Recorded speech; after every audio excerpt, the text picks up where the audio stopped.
ce coup d'État en quelque chose de salutaire. Donc, moi, je pense qu'il n'est pas trop tard. Le peuple peut toujours prendre conscience. Au monde, un peuple qui se lève arrive à bout de toute dictature. Quel que soit le temps, quel que soit le moment, quelle que soit la force. Il n'y a aucun système qui résiste à la mobilisation du peuple. Nulle part dans le monde. Donc, ce peuple-là, voilà, s'il estime, comme vous, comme moi, comme un certain nombre, que ce qu'on nous propose aujourd'hui n'est pas de nature à satisfaire nos légitimes aspirations pour un Gabon nouveau, démocratique, eh bien, il reste au peuple à se lever démocratiquement, pacifiquement et se mobiliser pour demander que la direction qu'on nous propose aujourd'hui change tout simplement. Il faut faire la pression pour qu'aucun militaire ne soit candidat. C'est le béaba de cette affaire. C'est pas nous qui avons écrit. Dans tous les textes, que ce soit au niveau africain, international, que ce soit au niveau national, avant qu'ils ne viennent modifier, il est clairement établi que les militaires ne peuvent pas se transformer en acteurs politiques. En tout cas, pas au moment où ils exercent leurs fonctions. Et si on veut devenir un acteur politique, on le fait conforme aux règles. On ne modifie pas la loi séance tenante pour devenir. Vous savez, la loi, elle a ceci de particulier que pour être parmi ses caractères, il y a l'impersonnalité. Il y a la généralité et l'impersonnalité. Ça veut dire que on doit prendre des règles qui s'appliquent à un grand nombre et l'impersonnalité, à part ce qu'on appelle les mesures individuelles, pour ce qui est des lois et des règlements, ils sont impersonnels. Et pour assurer cette impersonnalité, il y a que les textes doivent être prévisibles. C'est-à-dire donc, longtemps à l'avance, on doit savoir, on doit connaître les règles du jeu. Longtemps à l'avance. Pas séance tenante.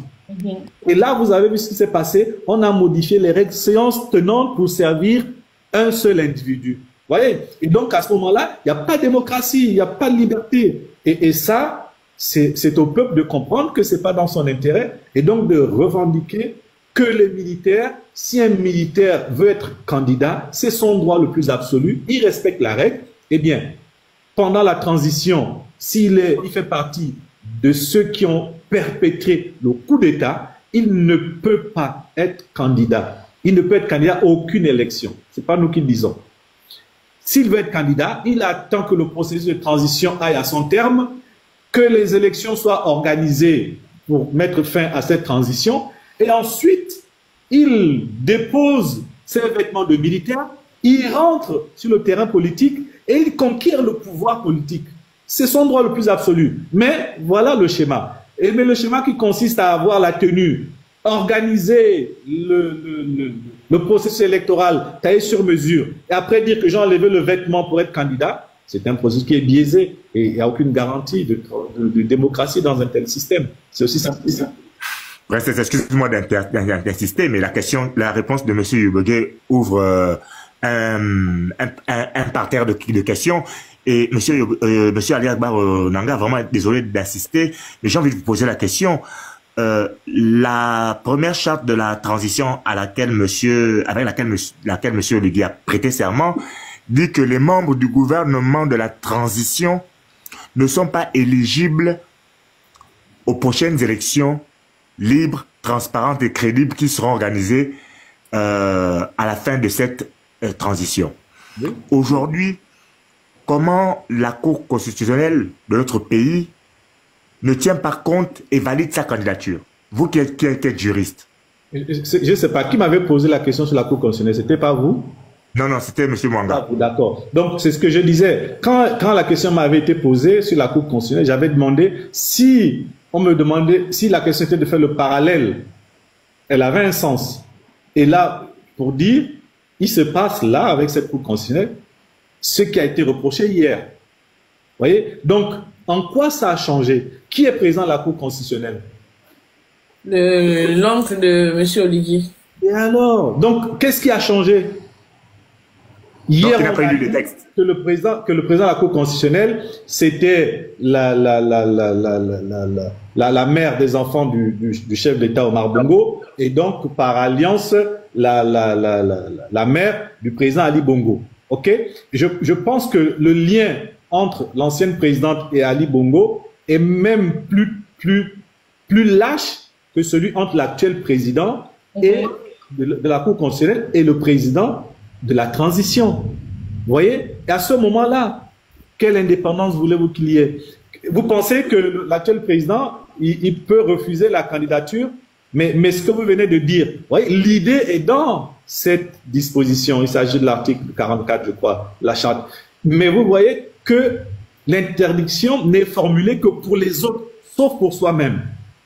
Cette interdiction, elle résulte justement de l'esprit de la charte africaine, de la démocratie des élections et de la gouvernance. Cette charte indique dans son article 25, alinéa 4, si je ne me trompe pas, que les auteurs de coups d'État qui assurent la transition ne peuvent pas participer aux élections de fin de transition dans leur pays, ni occuper des responsabilités pendant la transition. Mais donc, Madame la ministre de la Communication a dit que le Gabon n'a jamais ratifié cette charte-là. J'ai du respect pour toutes les personnes qui assurent les fonctions, mais très souvent, il vaut mieux, si vous m'aviez dit le ministre de la Justice ou des institutions constitutionnelles, je pourrais faire le débat, mais un ministre de la Communication ne peut pas venir parler, sauf si elle vient dire un communiqué. Puisque, en ce qui concerne cette charte, j'ai écrit plusieurs fois, il faut aller lire, je viens de donner la référence, j'ai indiqué que c'est pas parce qu'on n'a pas ratifié, mais d'abord, moralement, on a signé cette charte, oui ou non? Alors, est-ce que la signature n'engage pas moralement, surtout pour une affaire comme celle-là? Donc déjà, moralement, de savoir que des gens viennent vous dire qu'on n'a pas ratifié, donc on... Mais, ok, j'espère que s'ils font leur élection, s'ils sont élus, j'espère qu'ils vont la ratifier. Parce que s'ils ne la ratifient pas, la suite est connue, c'est ça, non? Ok, donc je leur souhaite de faire l'élection, ensuite de ratifier le lendemain. Vous voyez que ça n'a pas de sens. Et en plus, j'ai expliqué que juridiquement, nous avons signé cette fois-ci une charte importante. La Convention de Vienne sur les traités internationaux. L'article 18 de cette convention fait obligation aux États qui signent des conventions avant la ratification de respecter l'objet des chartes signées. Or, l'objet de la charte africaine, de la démocratie, des élections et de la gouvernance, c'est quoi? C'est justement de prévenir les changements de régime anticonstitutionnel.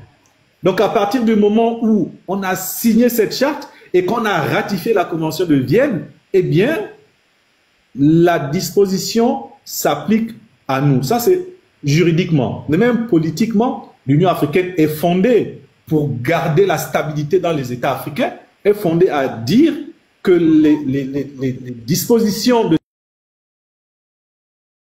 cette charte, mais politiquement, ils peuvent s'appliquer à un pays. Donc, ce sont des arguments qu'il ne faut pas venir mettre sur la place publique. Ça n'honore pas un pays. Je pense qu'il faut qu'ils continuent à faire comme ils font, mais ne pas venir dire que, voilà, on n'a pas ratifié.